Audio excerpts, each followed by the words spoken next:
This is the Frank and Friends show. Hi there, I'm Frank Murphy. I'm Mitch Moore. Welcome, Mitch.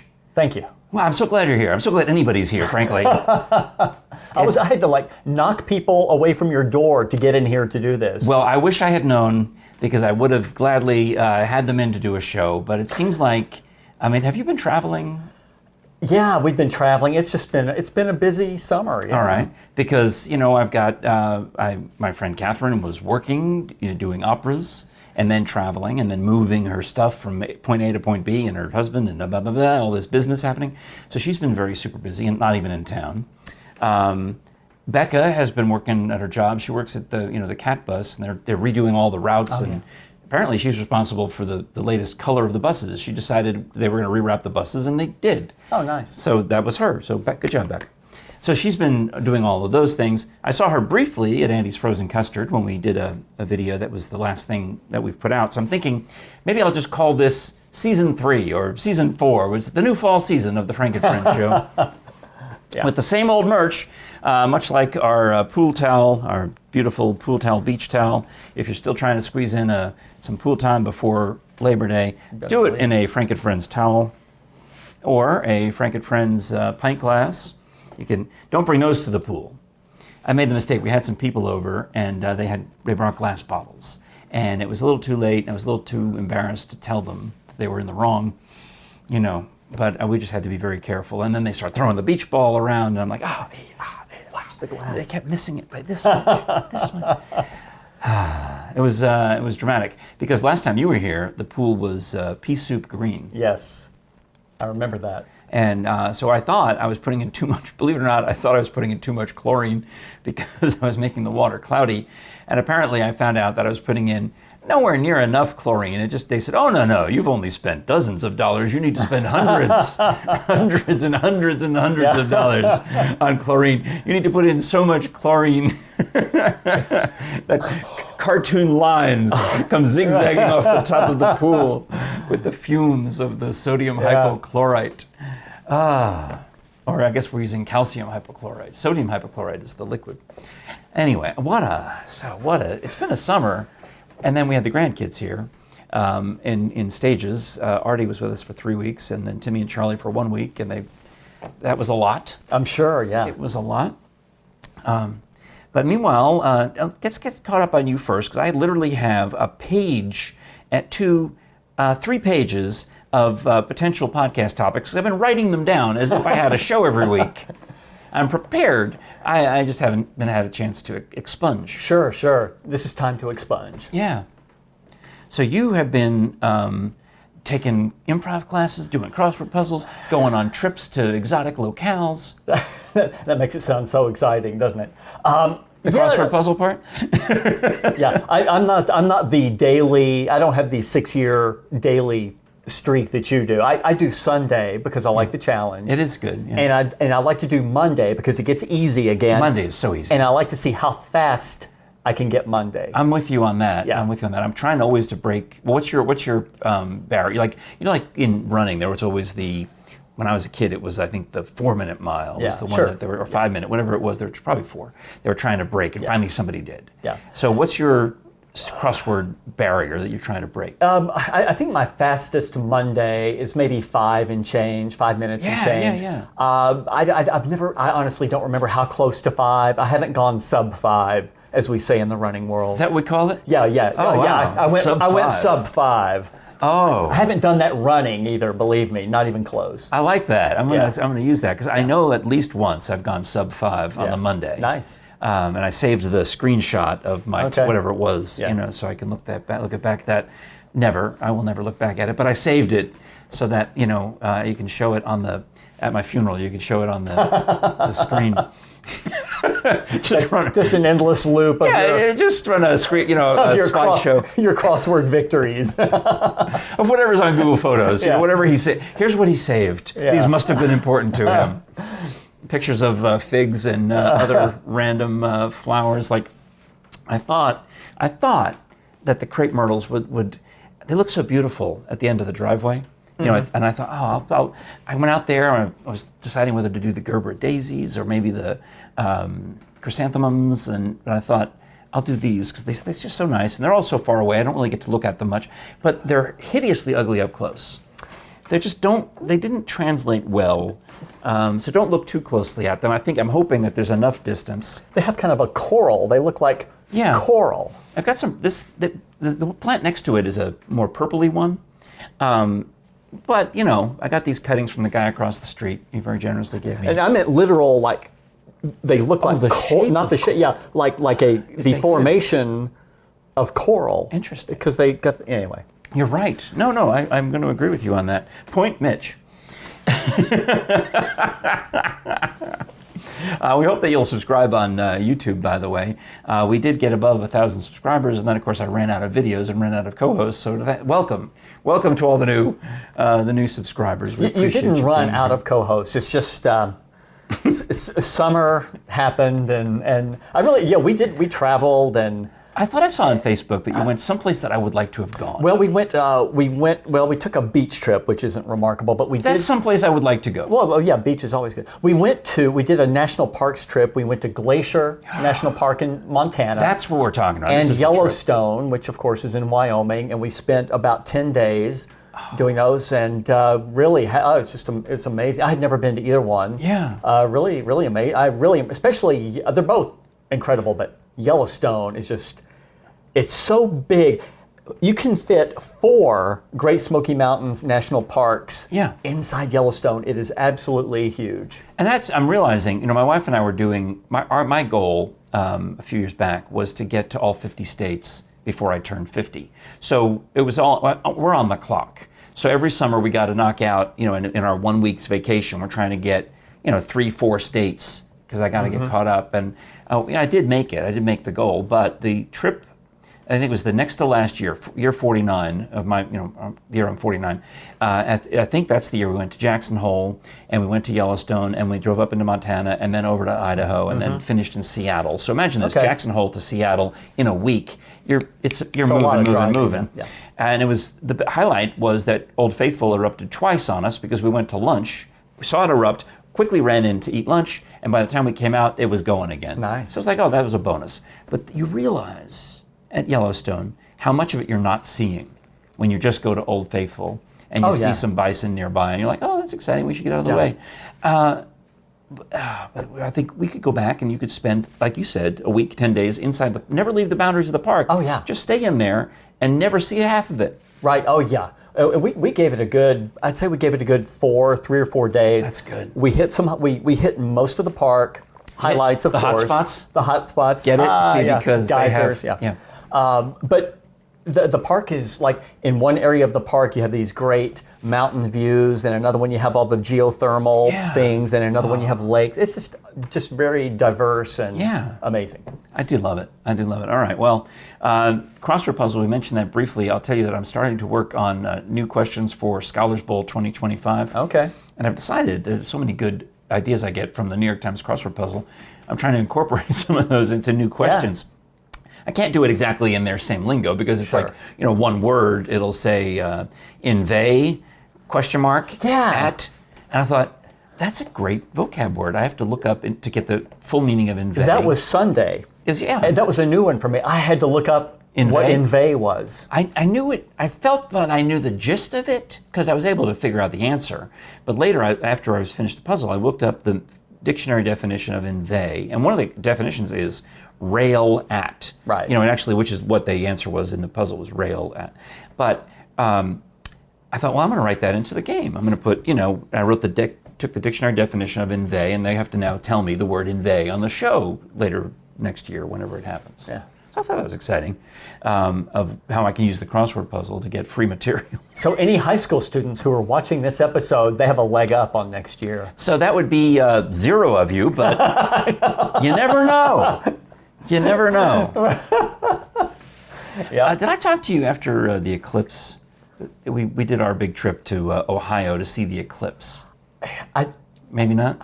Well, we went. We've done a show since the eclipse, but I don't remember talking about it. Well, that topic got eclipsed, is what you're trying to say. Hey. Point. But part of the trip was the eclipse went through Cleveland, and part of it was after the eclipse, I thought, well, my friend Tom Kent, who was a radio mentor of mine back, I guess I can say 40 years ago, I was an intern, and he was the flamethrower night DJ who was acting program director, and he gave me some odd jobs to do, so I became a part-time employee when my internship ran out, and then I was able to turn that into a full-time job, and ended up working there 8 years. So I really credit Truckin' Tom, Cookin' Kent with advancing my radio career in an important way. Well, he had cancer, bad cancer of the adrenal glands, and it was spreading, and he would say, he'd call me and we'd talk about prayer life. I wants prayers all the time, naturally. And he would say, when I'm on the radio, I don't have cancer. And we went to see him in Cleveland the day after the eclipse, because he was able to go outside on his front lawn of his little, beautiful little mansion there and watch the eclipse, 100% totality from his front lawn. It was beautiful. He said, during the eclipse, I felt like I didn't have cancer.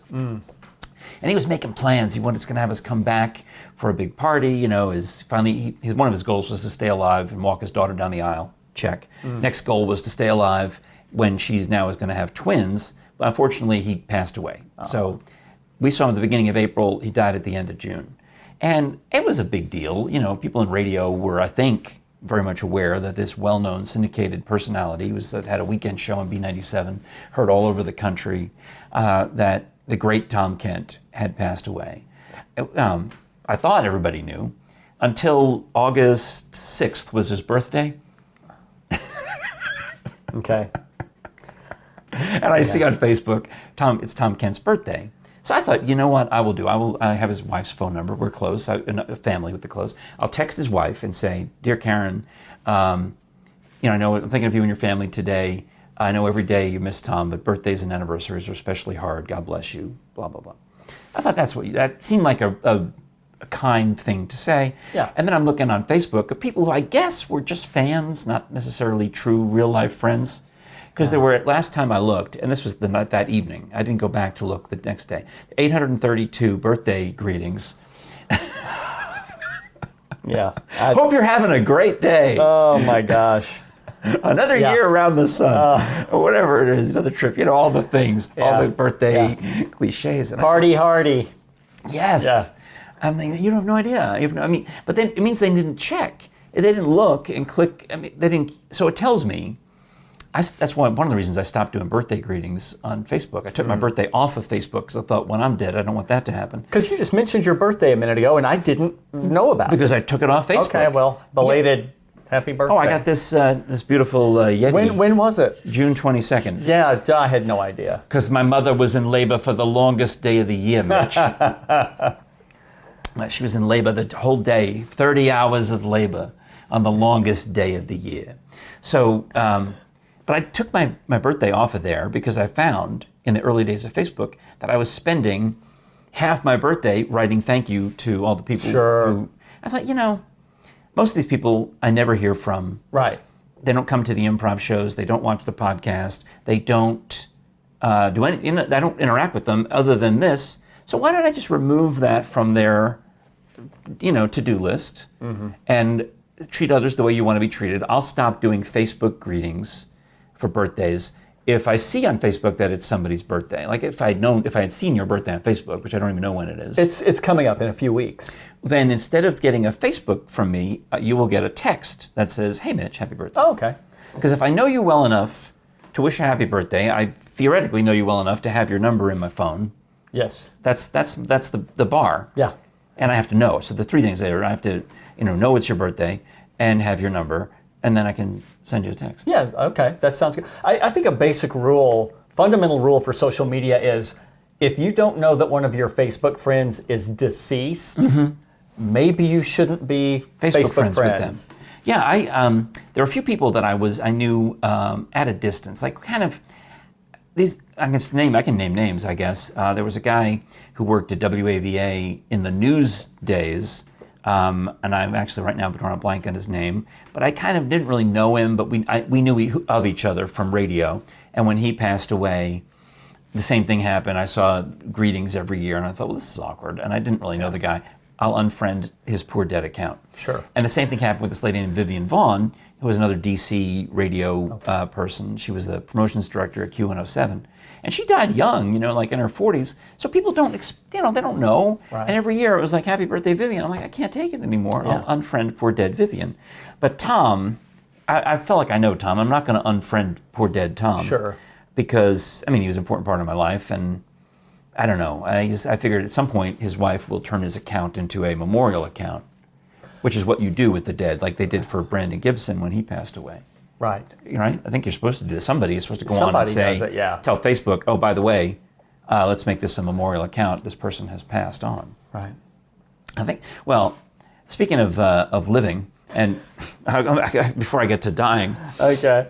well, that's a perfect segue to get into Bone Zones, isn't it? Sure. Yeah, Let's there you do go. it. There you go. I had a segue to about living too. Well, bonezones.com, don't forget the S, where you can get the Jefferson Bass books. You can get, this is the, it's written by Jefferson and Bass, but the nonfiction books like Carved in Bone is fiction, Death's Acre is nonfiction.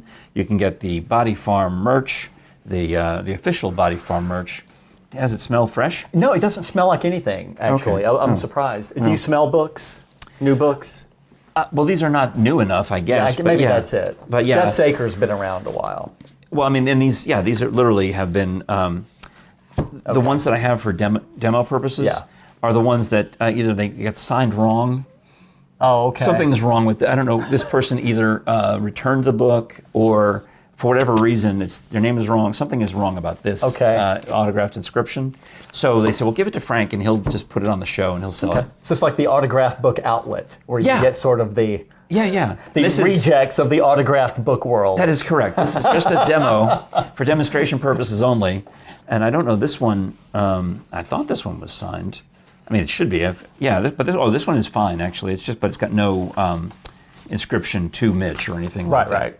So it just says Dr. Bill Bass.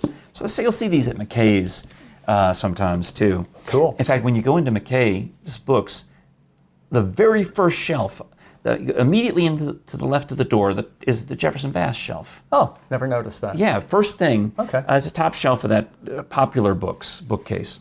And I'll tell you how I know that in a minute. So you can get all the stuff at bonezones.com. Don't forget the S. And if you want to hire me to come give a presentation about my pal Dr. Bass, who will have a birthday at the end of this month, August 30th is his birthday, still alive. 2 days before my birthday, by the way. September 1st? Yes, September 1st is mine. My mother is September 3rd. So Dr. Bass is going to be 96, I think. Wow, I was going to say lower 90s. Wow. Yeah, I was born in 1928, right? Okay, so 96, yeah. So is he still... Yeah, I need to go see him. I always, on his birthday, I always drop by and give him some kind of little present, whether it's a little bundt cake or a jar of fig jam or apple butter. Last year he did apple butter. So I'll bring him something on his birthday. But last year, when I did this, he wasn't there. So I called his number, and his wife, Carol, answered the phone. Oh, hello, Frank. She's from a Virginia drawl. Oh, yeah, he can't talk right now. He's driving. we're out on the road, out going to lunch, and it's 10:30 in the morning. And then he's going to go see some corpses. Yes, bonezones.com. Don't forget the S. So the McKay Jag, real quick, is while the grandkids were here, they ran out of books to read, and we're getting to the point where it's too late in their visit to go to the library. Because you can't, yeah. So we decided, or my wife decided, she was going to take them to McKay Books. I think it's called McKay's. I don't know, they've changed it over the years. And just buy them some cheap used books that they can just take home with them to Virginia or leave them here, and it doesn't matter. They don't have to be returned to the library, right? And it's not going to cost that much. It's, literally 50 cents for the kid cheapo abridged edition of The Count of Monte Cristo is what we got for Artie. Okay. It's simple cheapo books. Well, my wife goes over there and she's calling me. She says, "What is wrong? What is going on at McKay's? Something is terribly wrong. There's like paramedics and there's fire trucks and you can't even get. She's stuck on Paper Mill and trying to get to the store, and the traffic is just immense, and the emergency vehicles are zipping around." I'm like, I don't know. I don't, just bail out, just forget. So we went back the next day, which is how I saw the Jefferson Bath shelf and how we bought the stuff that I just described. Well, it turns out that of all the random days of the entire random summer, the one day that my wife decided at random to go to McKay's Used Books was their 25th or 30th or whatever, something if anniversary. Okay. And they had a promotion where you had to go, start in North Carolina, and you had to do the McKay road trip and go to all of the different McKay locations in North Carolina, Knoxville, and Chattanooga, wherever the last one is. Yeah. Well, people tried to get $100 or whatever it is you'd get in McKay store credit, right? Whatever the prize was, something idiotic. Okay. People were dropping from heat stroke. People were, I don't know, people physically were overcome. I think 8 or 10, 12 people had to be taken away in ambulances. Wow. Did you see this on the news? No, I did. I missed That's that. how I found out. It was on the that. news. And I sent it to my wife. I said, well, here, this explains the emergency vehicles and the traffic jam and the Sure. reason you couldn't get to McKay. And a good thing you didn't, because all these crazy people, these obsessed McKay fans, have stormed the store. And you happen to have gotten there at the point in the afternoon when the caravan from North Carolina has made it across the border into Knoxville. Wow. So, all right. Do you say McKay or McKay's? Well, I'm saying it both ways because I don't know. Okay. I used to say McKay's. Dave Snow, the improviser, Yeah. used to work there, and they used to correct people and say the name of it is McKay Used Books. Yes. But everybody called it McKay's. Exactly, because in the South, you have to add an apostrophe S To everything. Kroger's, Yeah. Walmart's, Yes. Keep going. Namas is one that drives me crazy. Namas. I have not heard that. Here's Walgreens's. yeah, and in our neighborhood, I was in an uproar because they built a new Aldi's. Oh, then I think I know where you live. Yeah. Drove by the new Aldi when we were in Maryville. Did you? Oh yeah, it's out there across from the Walmarts. Literally, it is. It's right across from the Walmarts and the Zaxby's.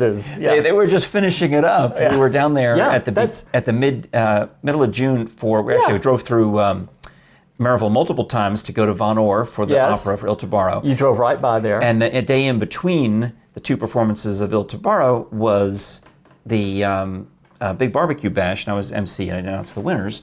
So we also drove past that Aldi.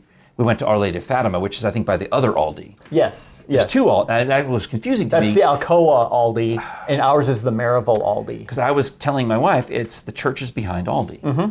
And we get to this Aldi, we're like, well, here's the Aldi. We don't see the church. We're having this argument. I'm like, but it's there. Yeah. And I said, well, this looks like it might be a new Aldi. It looks like they're still doing the landscaping. Maybe it's a different. Yeah, that different Aldi. Yeah. So that was confusing to me. All right. But yeah, I always said McKay.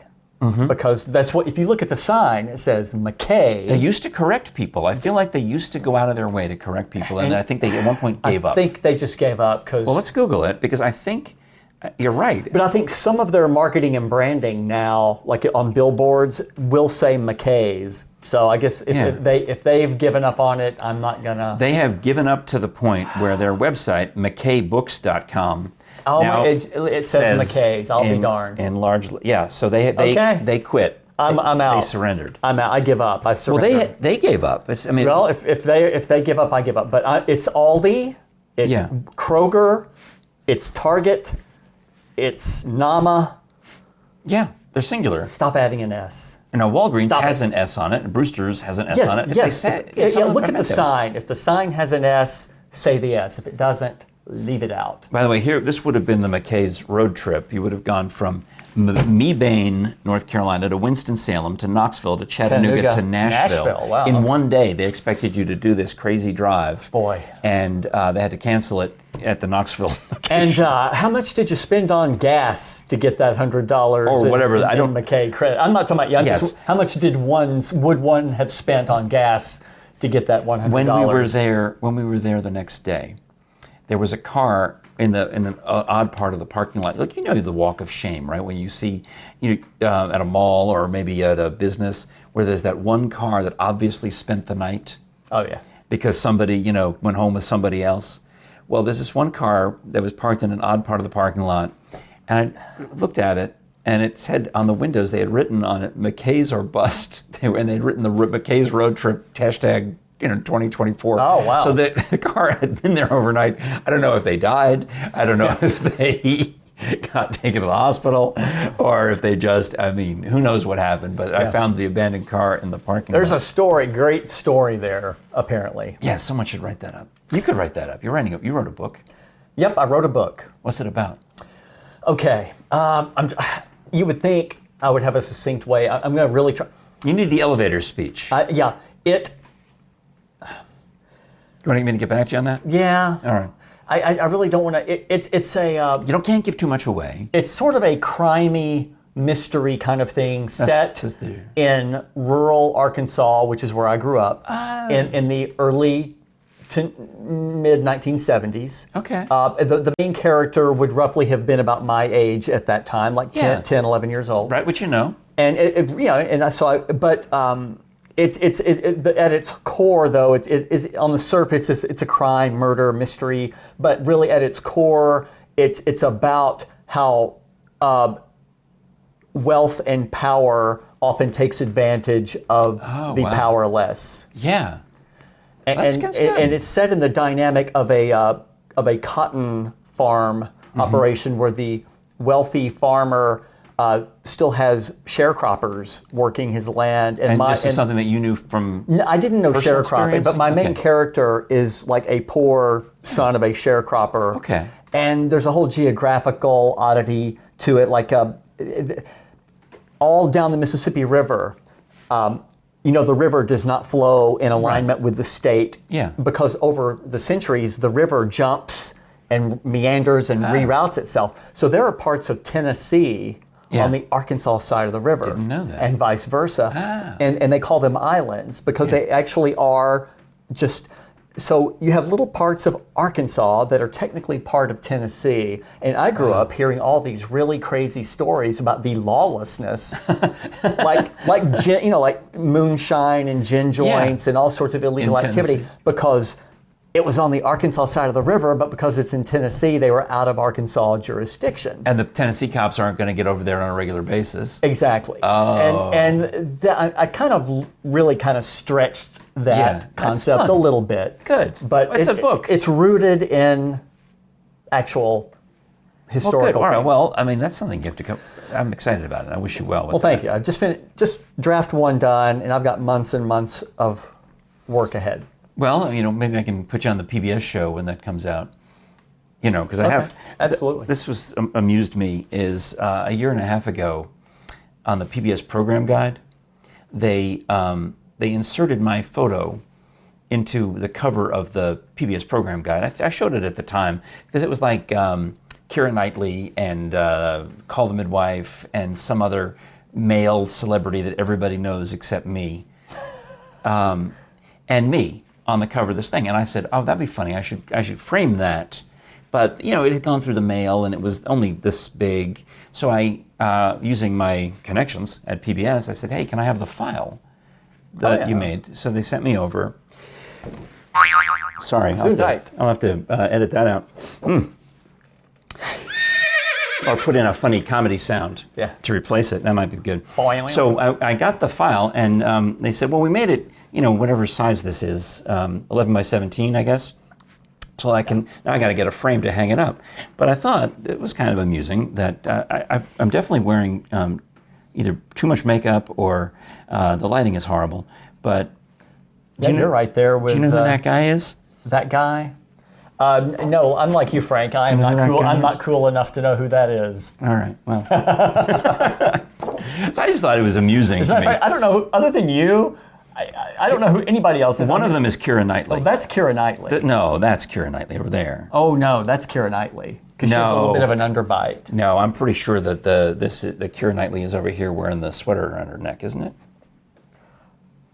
Well, comment. Yeah. In fact, go ahead. Just comment on this episode. Just from left to right, just tell us who all the people are, because we apparently, other than me and the Call the Midwife ladies, I don't know who any of them are. So, all right, what am I doing? You know why I'm going all this trouble? I literally have the JPEG. I can just insert it into the show. True. So while I'm doing show and tell, I'll show you one more thing. Yeah. If you get a job at, let's say, a business, and it comes time to order those supplies, do you ever think about, I'm going to order 700 coffee filters. I wonder if I'll still be here when it's time to reorder the coffee filters. I've never thought that specifically about coffee filters, but no, I do think about stuff like that. Yeah. So I remember 3 years ago or 4 years ago, I was trying to explain this to my friend on a podcast, that and it didn't go, it didn't click, it didn't hit. But I thought maybe Mitch will understand my anxiety on this. I'm your guy, believe me. Anxiety, you're talking my language. So I went to the store yesterday, and I apparently have survived the last batch of 700 coffee filters, which, if you look at that in terms of my New York Times crossword puzzle streak, it's a blink of an eye. Yeah. If I think of it in that regard. So this means that 700 filters is, and I don't make the coffee every day, because sometimes you could travel, you go away. Okay. Sometimes after church on Sunday, my wife and I go out to brunch, and you're at Holly's, and they've got the delicious Vienna coffee, and then you take one to go, and then you don't need to make another pot of coffee when you get home. This is for days, so it's about 5-6 days a week that I'm cranking out the coffee at home, but not every day. So this will last more than 2 years. Oh yeah. I would think, right? Yeah. I would think. I would think maybe 3. Yeah, I wish I had put a date. I need to write a date on this bag so that I'll know when it's done. How many years from now, how long it lasted me. But I do think about it. It bothers my wife when I say this.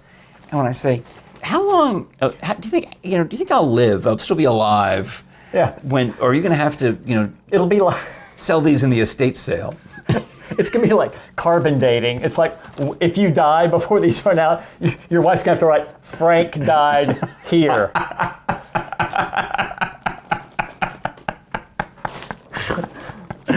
You're determining how old a tree is. Yeah. I know when Frank died. Let me look at the filter bag. Yeah, go down the coffee filters. Makes total sense. Oh boy. I don't know how much of a foodie you are, but do you ever eat the fair food, the fried food at the fair? Because I want to mention that I'm going to be back at the Fair Food Throwdown again this year. Oh, okay. I'm not a big fair person, but I like a good fried. I'll eat it. If you can deep fry it like a Twinkie, I'll eat all that. I think deep fried Oreos are the best. I've gone on at length about why deep fried Oreos are tough enough to withstand the heat. In fact, it softens them and makes them better. Okay. Whereas Twinkies are pretty weak sauce, and they a deep fried Twinkie, you bite into it, like, what happened to the Twinkie? Yeah. It's been cooked out of its existence. Yeah. But that is coming up. They moved it. It used to be on opening night of the fair every year, and for whatever reason, when it started, I was a judge or something like that, and I had to eat everything that came across the plate, and I thought, this is too much. And I was able to parlay that into being the MC during the time that my radio station existed and was the sponsor of it. But then somehow or another, even though that station has changed format multiple times and fired me, and I'm now at Fun 105.9 WGAP Maryville, which is not a sponsor of the fair, but I get the call. He said, hey, do you want to come and do the Fair Food Throwdown again this year? And now it's expanded also into the Donut Challenge, the Sweet Goodness Donut Challenge. So they moved the Fair Food Throwdown to the second day of the fair. So it's going to be Saturday, September 7th, I think, and at 2 in the afternoon. And then the Donut Challenge is going to be Thursday, September 12th in the evening. That's where I met Ricky the Dragon Steamboat last year. He was a judge at the Donut Challenge, because apparently he and his wife loved donuts. Word got back to the fair, and he was invited. I met him, had a lovely visit, and had him on the PBS TV show, which I've got autographed pictures and everything. In fact, that's what I should have brought in. In the other room, I have the program guide for this month, and they took one of the pictures of Ricky the Dragon Steamboat, put coming up close on the last Wednesday of the month at midnight, Ricky the Dragon Steamboat. And then in the description it says Ricky the Dragon Steamboat talks about his life in professional wrestling and the world's greatest WrestleMania match ever. But it doesn't mention me or anything. I'm like, well, I guess he interviewed himself on this show. Right. But that's my ego. That's my vanity. Oh, my vanity, my vanity, my vanity. Yeah. That I'm feeling like I should get a mention. Well, I mean, that would have made sense to mention you. Yeah. Yeah, that's not. Well, I'm jumping back and forth between PBS program guides and coffee filters and other coffee business. I'm getting, it's time, it's mid-August rather. August 15th usually is when they roll out the stupid pumpkin spice. Oh yeah, I know. Do you feel as strongly about that as about adding S to Kroger's? Almost, yeah.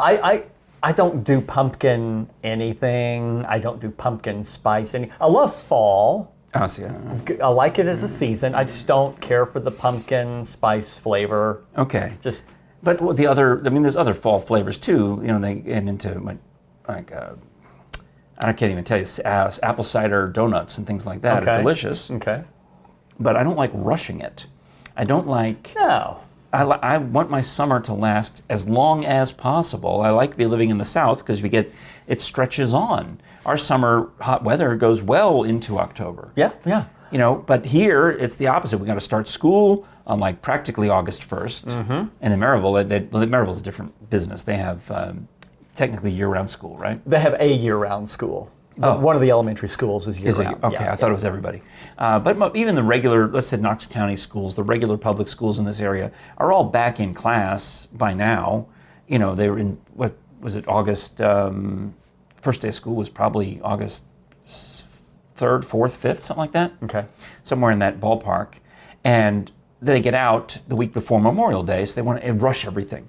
Well, they also want to rush fall.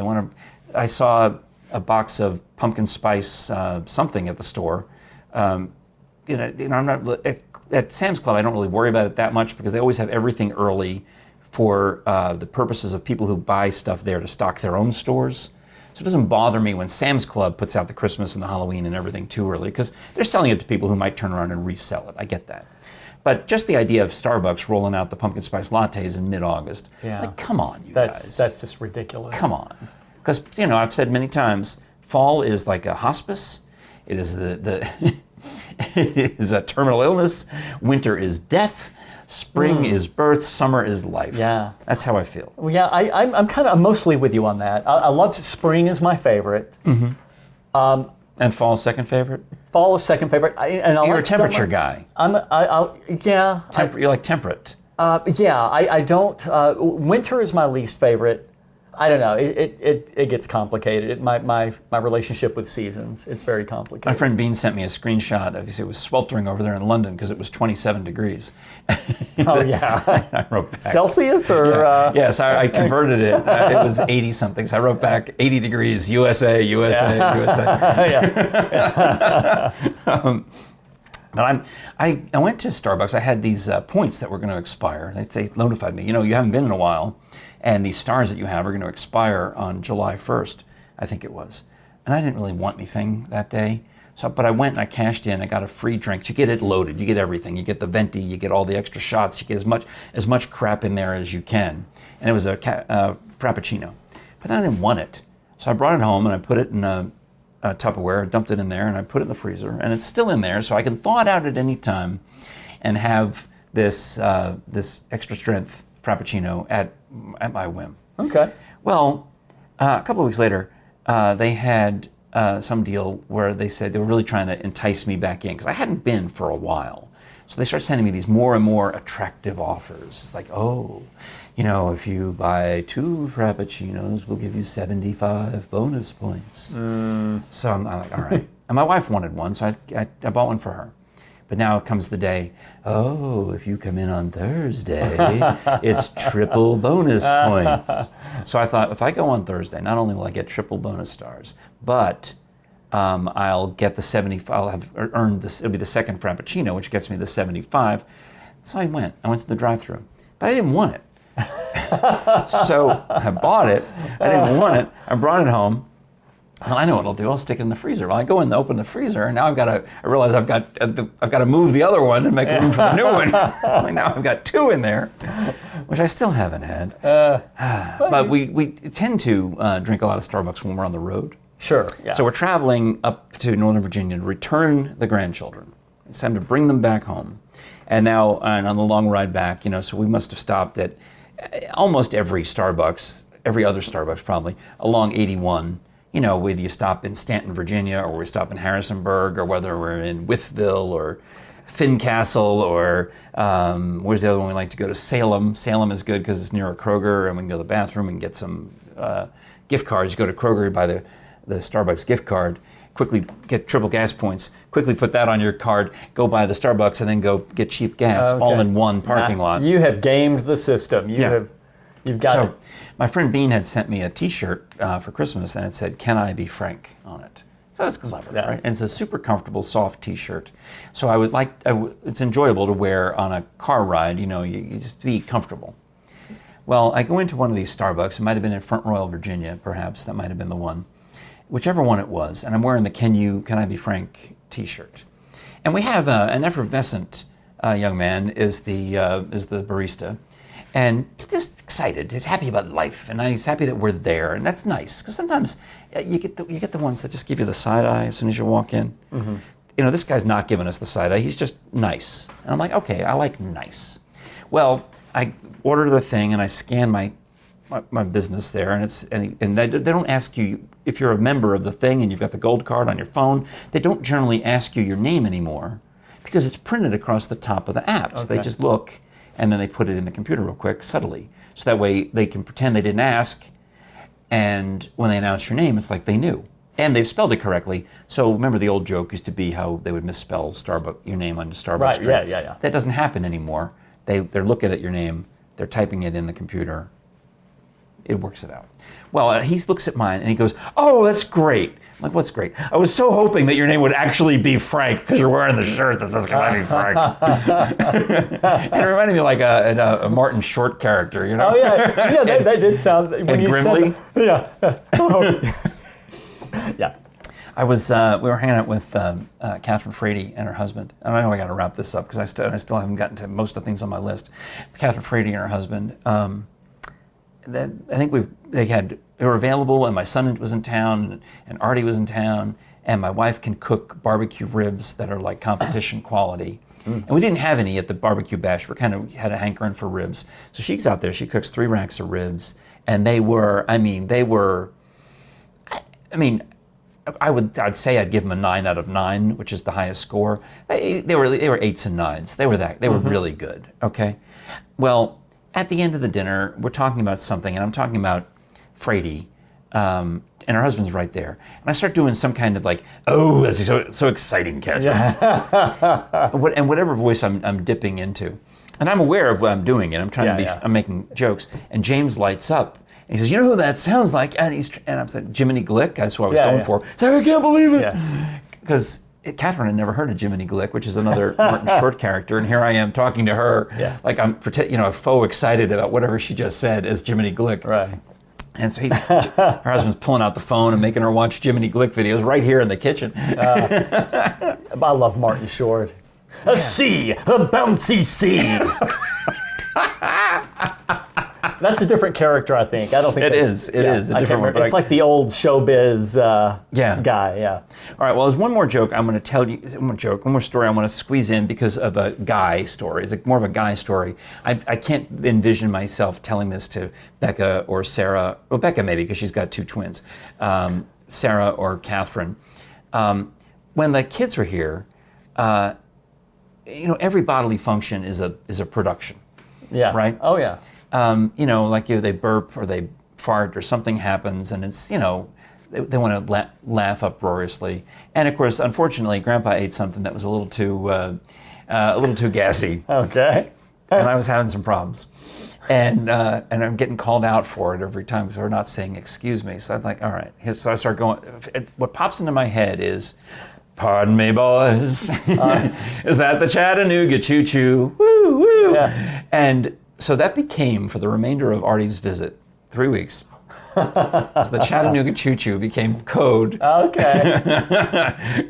From the other room you'll hear, "Pardon me, boys." To the point where I'm explaining to him, A, who Glenn Miller is, B, what the Chattanooga choo-choo is, right, and the song. And I pull up on YouTube a scene from, there's some movie starring Glenn Miller and the orchestra. And I didn't realize that, I guess Louis Armstrong is in this movie maybe, or maybe it's Cab Calloway. This other famous musicians and stars are in this movie. And there's a rehearsal scene where they decide to rehearse Chattanooga Choo Choo. So that's what I'm looking for. I find this on YouTube. And we're just amused. Tex Beneke comes over and he's wearing this ridiculous hat, probably looking, trying to be hip and young looking at the time. But he looks like one of the Bowery Boys. He just doesn't fit in. It's like, doesn't fit in with the rest of it. Right. But he's the singer of Chattanooga Choo Choo. So he finally gets to the, "Pardon me, boys, is that the Chattanooga Choo Choo?" And the joke has been done. Well, then Artie's curious, whatever happened to Glenn Miller? I'm like, well, do you really want to know? Yeah. But he's curious. So I started to tell him. I said, oh, there's this movie. It's so sad because, at the end of the movie, Glenn Miller's plane goes down in the English Channel and he's never found. And I've awakened a curiosity in this kid. So each night he wanted to watch some stupid movie that his parents wouldn't let him watch, probably. But so we thought, well, his mom's not going to have any problem with the Glenn Miller story. Right. So there we go. We sat down, and here I am introducing my 10-year-old grandson to the Glenn Miller story, which led a couple of nights later to Singing in the Rain and some other really, really old movie, and we had a good time. But he likes He loved That's it. great. That's great. They're funny movies. He likes comedy. Yeah. That Glenn Miller story is not comedy, but it was interesting because he was starting to take trumpet lessons. And, the guy in the movie splits his lip and he can't play the trumpet. So that's how Glenn Miller changes the whole sound of the band from trumpet based to clarinet based. And that's what makes him a success. Okay. Starring Jimmy Stewart and June Allison. Right, yeah. All right. I really literally could go on and on and on and on. But we want to remind you, if you have a chance, come see me Saturday. I'll be collecting your tickets at the top of the Cherokee Caverns in Carnes, or between Carnes and Solway, for the Marble City Opera Tenors, Tuxedos, and Stalactites concert. It is going to sell out, so if I'm putting the information on the bottom of the screen, get your tickets quick. We might have some standing room only tickets if it does sell out, depending how many people show up at the door, but it's pretty close to sold out already. So that's going to be a fun time with the three tenors down there singing in the cave. And when is that? Saturday, August 17th at 5 p.m. Historic Cherokee Caverns, where it's 58 degrees. And while you're down there in the 58 degree weather, you might want to wear a Frankenfriends. How about that? Frankenfriends. One of these. I might wear this hoodie while I'm down there in the cave. It's super soft and super comfortable. That is soft. And it'll advertise the show while I'm down there. And in the cave, 58 degrees. You can get these at frankenfriendsshow.com/store. We hope that you'll subscribe on YouTube, and if you're a fan of audio entertainment, check out audibletrial.com/frankenfriendshow, where you can get a free 30-day premium membership, and that includes an MP3 credit. Every 30 days they give you a credit for an MP3 download, and you can obviously keep those on your device forever and listen to those books over and over and over again. But they don't just have audiobooks, they've got podcasts and new original material just for Audible. So check that out, audibletrial.com/frankenfriendshow, free for the first 30 days, and then it'll automatically renew until you tell it to stop. So that's entirely up to you. And you're supporting us, we get a little kickback on that, which is why I'm mentioning it. Right? But that's transparency, like this glass, which you can also get in the merch store. Oh, can I plug something? Please. Okay, the week after that, on August 24th, which is a Saturday, and I have mentioned my band. The Vinyl Tap. Yeah, well, it's just Vinyl Tap. There's no the. Vinyl Taps. The Vinyl Taps. Yeah. Anyway, we're an '80s cover band. Sounds good. Yeah, and we've been working on some new stuff. We're excited about, new to us, of course. But we're going to be at Alley Ray's, which is on Broadway, just north of downtown. My wife and I went to dinner there. Yeah, it's a cool place. She had a break in rehearsal. They were rehearsing the opera at the Methodist church, maybe. That's within walking distance of Alley Ray's. Right. So we went there. But they've got good food. It's a kind of a really laid-back, cool little vibe there. And you perform up near the door? Yeah, there's the stage right there by the door, and we're going to be playing from 7 to 10 on Saturday the 24th at Alley Ray's. Now, there's a lady named Vicky in your group? Yeah, Vicky Cunningham. How do I know her? I feel like I know her from a different group. Yeah, well, she's in another band called American Mixtape, which is also there's some overlap between them and us. Okay. But just I remember. I don't even know if that was called that at the time. One time I had this idea. We were having a planning meeting for the Tennessee Valley Fair, and I was talking out my what. Yeah. And I was just Chattanooga Choo Choo. Yes. Pardon me, boys. So I'm just going and going, and I don't even I barely remember saying it until the next year when they said, "We're doing your idea, Frank," and it was to have a battle of the cover bands. Mm-hmm. And Vicky's band, whatever one she was in at that time, so this is several years back, probably 2019, was in the contest. And they might have even won. She was also in a band called 8 Track 5. That sounds like it. Before American. You can't have a cover band unless you have like some sort of antiquated media in your name, like vinyl, 8-track, mixtape. We're going to be the Victrolas, Sometimes when I'm desperate for material for the radio, for Fun 105.9, I will go on, like, the Cars are defunct. There's no new music coming from the Cars, and I've used the, at least we've got used cars joke enough that sometimes for them and a couple of other bands, ELO, I guess, you go on and you just find the names of the Cars tribute acts and the names of the ELO tribute acts, because they're always... Some of them are punny, and those are the ones that amuse me. Yeah. But, it's... I find it interesting. Yeah. So I like punny band names. That's good. Yeah. Our and Vinyl Tap is one. Yeah, I cannot claim credit for that. Our guitarist, I was actually a later addition to the band. There was an original version of Vinyl Tap that existed, and they kind of fell apart. And then that left our guitarist and Vicky, who are both teachers at Bearden High School. Nice. And so they brought me in, and then we kind of rebuilt from there. Now, is your logo your Rubik's Cube, or am I thinking of a different band? Yeah, that's us. So that's part of it too, right? Yeah. You have to have Dealy Boppers or the... You have to have the 80s iconic imagery. So we've got the Rubik's Cube. Okay, well, I'll put that in the description too, with the link to the Facebook event and all the business, so you can go check out Mitch's band. The Vinyl Taps. Yes, so good, apostrophe S. Well, yeah. And we can try to make it. My wife and I went to. It's probably going to be crowded though. It's going to be crowded. Yes, we have a pretty good following. Well, we went to a non-crowded band because the girl, I don't know if she still lives there, but her dad lives there, and she and her mom, I think, live somewhere else, has a little bluegrass band, and the mom said, "You should come see Shelby's new band." So we went to Oak Ridge, and it was nice. It was a nice dinner at this 201 wine bar and cafe. There, yeah. Have you played there? No, they just do jazz. We would blow that place sky high. Oh, okay. Yeah, we're loud and exciting. Yeah, good. We really do it. That sounds like I might enjoy that very much. Yeah. All right, fantastic. We'll come back again. We have to talk about. I wrote down Mitch Prov. I want to hear about. We did everything improv. but the two. The two things. They were on the list, Mitch. You're supposed to bring them up. I know.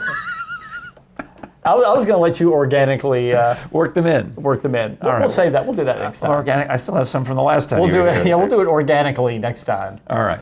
Thank you so much for watching, sharing, liking, subscribing. We appreciate you. Tell your friends about it. This is the Frank and Friends Show. I'm Frank Murphy. I'm Mitch Moore. And we'll talk to you again next time.